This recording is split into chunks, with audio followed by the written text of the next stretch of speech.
Hello, my name is Simone Suarez, and welcome to my channel. I thought today we'd do something a little different. I want to talk about some of my favorite comics. I might make this into a recurring series. So I want to start today with one of my absolute favorite comics of all time, Mark Waid and Alex Ross's Kingdom Come. It is a DC comic. The writers are Mark Waid, with gorgeous, gorgeous art by Alex Ross. It looks like paintings. It is so amazing. It originally published between, I want to say March and August of '97. Let me just check. Damn, I'm good. So it was originally published in '97 as like a 4-issue, I want to say mini-series, but like there's a lot of pages in, so it's not really mini. So it's set in like an alternate future where Superman has been kind of self-exiled for about 10 years because a new generation of heroes has come in and he feels like the world has embraced them and kind of lost his values that he's always lived by.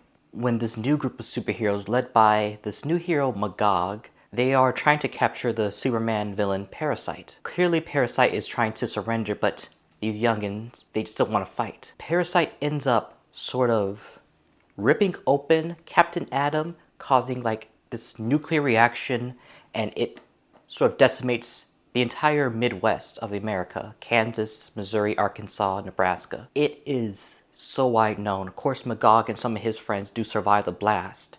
So Wonder Woman goes to Superman, who is in self-exile, and the Fortress of Solitude. It's like, you have to see what's happening. We can't be in exile anymore. We need to come out and basically stop this new breed of superheroes. Superman's very hesitant. Sort of the main character of the story is this preacher named Norman McCrae. So we kind of meet him as he is like giving, last rites to his friend Wesley Dodd, who we know, and I'm sure Norman knows, is the superhero the Sandman. And after Wesley passes, Norman's sitting in his church when he's approached by the Spectre. The Spectre is saying, I try to give these visions to Wesley to kind of help stop this situation, but now that Wesley's gone, I need you, Norman McCrae. So he takes Norman McCrae into like this plane of existence that's beyond space and time, to where he shows Superman, Wonder Woman, Hawkman, Green Lantern, The Flash, what they've been doing. Green Lantern is in his castle hovering above Earth to stop from alien invasions. The Flash is focused on Central City, just zooming around. Hawkman is stationed in the Pacific Northwest, while Batman is sort of living in the Batcave, using Batman robots to patrol Gotham and make it sort of technically the safest city in this universe now. One fateful day, Norman McCrae sees these villains having their little brawl. The new breed of superheroes are attacking this new villain around the Statue of Liberty when Superman, Wonder Woman, Power Girl, the Ray, Red Robin, they come and stop the new heroes. And everyone's like, yes, the old heroes are back. They're going to save us. Norman has a vision and he's like, oh, Superman and all the other old school superheroes coming back. That starts the Armageddon. So that's sort of issue 1. So the comic starts off, there were voices and thunderings and lightnings and an earthquake, and there followed hail and fire mingled with blood. There fell a great star from heaven, burning as it were a lamp, and I held and heard an angel saying with a loud voice, Woe, woe, woe to the inhabitants of the earth. Let me read a passage to where the Spectre approaches Norman McCrae. I have need of you, Norman McCrae, and now the visions talk to me. I have gone mad? Hardly. In fact, your sanity may be paramount to mankind's survival. Even as I stand before you, an act of unspeakable evil has begun to manifest. Armageddon is fast approaching. But you know this. You have the dreams. You see into my mind, my soul. You are an angel? Of a sort. A higher power has charged me with the task of punishing those responsible for this coming evil. Long ago, I would have judged swiftly with clarity, but my facilities are not what they once were. In order to carry out my task, I must anchor myself to a human soul who seeks justice. But I don't. You will. The Spectre kind of like, I need you, Norman McCrae. I need a human soul to help me witness what's about to happen. And you are going to play an important part in what's going to happen after. The first issue sort of sets up this whole world. So we see Superman, much older. Wonder Woman approaches him. Hello, Clark. Cal. Diana. Haven't seen you in months. What brings you to the farm? the vain hope that you're still not here. These are my roots. You can't live forever in solitude. I'm Superman. I can do anything, except apparently face your fear. I'm not afraid of him. I didn't mean him. I meant, Cal, you've lost so much since I first met you. Earthlings die, you know that. They were your parent, Cal, and she was your wife. Don't call them Earthlings. Hear me out. I have work to do, Diana. Things grow. Really. So once the superheroes come back, Norman looks up in amazement. Superman's back. He goes, he had not turned his back on us. He stands in the sky, faith rewarded. He has returned and, oh dear God, the threat of Armageddon hasn't ended. It's just begun. So that was issue 1. What a way to start. Let's go into issue 2. Superman releases a press conference saying, "Good afternoon, everyone. Many of you may remember us. We have been away for a while. That was our mistake. In our absence, a new breed of metahumans has arisen. A vast phalanx of self-styled heroes, unwilling to preserve life or defend the defenseless. A legion of vigilantes who have perverted their great powers, who have forsworn the responsibilities. We have returned to teach them the meaning of truth and justice. Together, we will guide this new breed with wisdom, and if necessary, with force. Above all, we will restore order. We will make things right again. Will there be others? Our ranks will grow. Are you prepared to shut down those who don't honor your principles?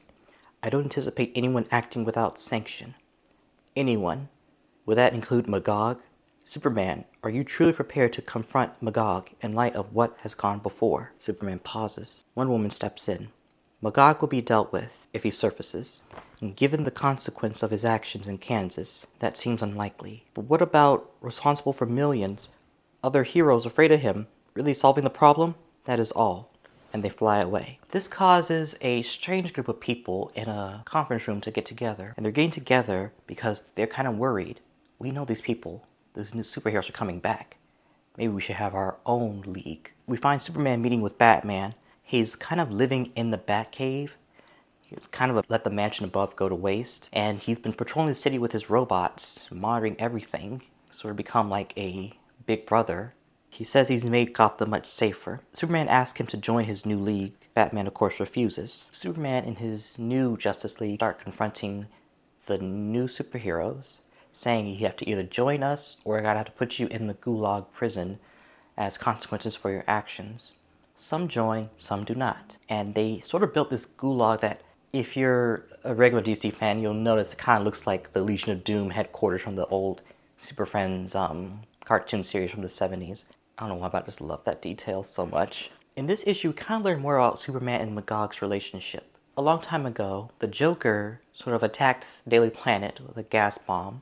Superman, furious, but instead of going like the Injustice route where he like kills the Joker, he decides to let the public, or I guess the system, take care of the Joker. This angers Magog, and Magog pretty much executes him in front of everyone. And a lot of people are like, Magog was kind of right. The Joker kills so many people. At some point, we just have to like kill the Joker and the world will be set free. This sort of confuses and enrages Superman. This is not the world he was trying to make. It's not the world he recognizes anymore. In a sense, Superman feels like the world kind of embraced Magog and pushed him aside.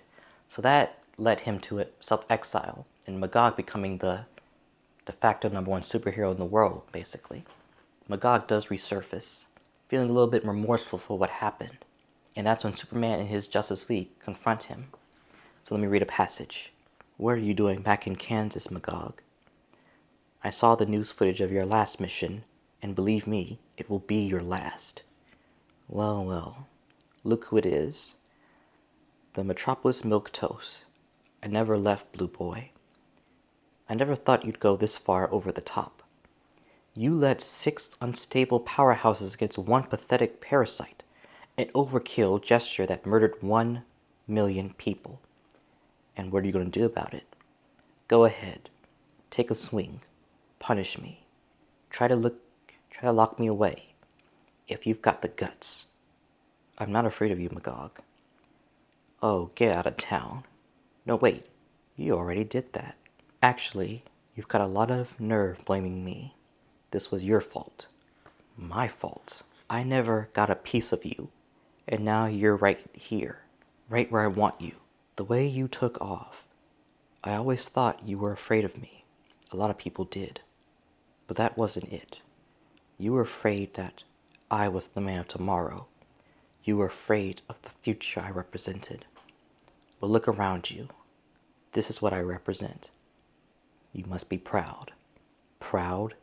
Proud? God damn you. Proud of being the man of tomorrow? Your fault, you bastard. The world changed, but you wouldn't. So they chose me. They chose the man who would kill over the man who wouldn't. And now they're dead. A million ghosts punished me, lock me away, kill me. Just make the ghosts go away. Very powerful stuff in my opinion. So where's this lead Superman? He kind of goes around trying to ask his old friends where to put the gulag. He goes to Aquaman, who's now king of Atlantis, sort of abandoned the surface world. He goes to Apocalypse, where we see him talking to someone, and we assume it's Darkseid, but it's actually Orion, who's much older and looks more like Darkseid than he used to. He decides to put his gulag in the American Southeast. So then we go to chapter 3. The gulag is filling up. Superman's trying to reestablish peace in this world. We learned that this sort of league of villains we met last chapter, they welcomed Bruce Wayne in. Batman kind of wants to know what this league is up to. We have the Riddler, Catwoman, Lex Luthor, King from the Royal Flush Gang. And of course, while all this is happening, Norman and the Spectre are kind of watching to the sideline, while the Justice League are in the Watchtower, sort of talking and planning their next strategy. The Flash kind of notices something, and he kind of springs into action, and he kind of pulls Norman out of his astral plane place into the Watchtower. And of course, people are like, what's happening? Power Girl goes, who are you? Where'd you come from? Answer me, damn it. Why are you here? So he explains, my name is Norman McCrae.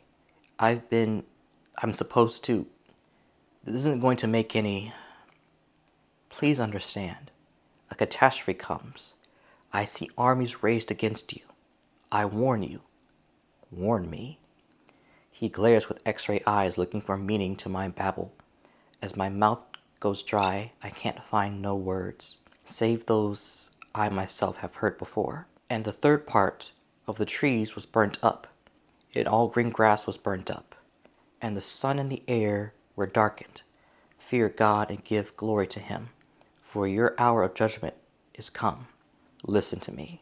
I don't know who you are or where you have come from, but your words are meaningless. Armageddon is hardly on the calendar. These are grim days, but we have matters fully under. Holy God!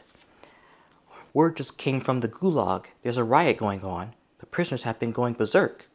And now everyone looks at Norman. So now the Justice League goes to prepare for war. They go to the gulag. Wonder Woman decides to lead the charge.